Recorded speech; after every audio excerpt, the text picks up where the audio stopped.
هلا وشونكم؟ تعالوا أخذكم وياي المعرض المدرسين اللي صار بالأعظمية.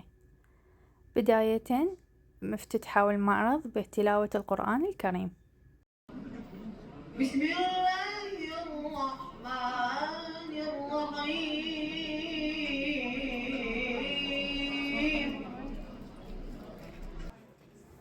بعدها بدت الفعاليات من قبل الطالبات.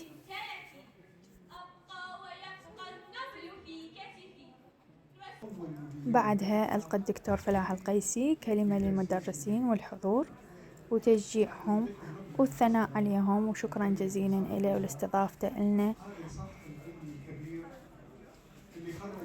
بعدها توجه الدكتور وافتتح المعرض وشاف اللوحات اللي مقدميها المدرسين والمعلمين، والمدرسين كانوا يشرحوا له عن توظيف الألوان باللوحات واختيارهم لهذه الرسمات.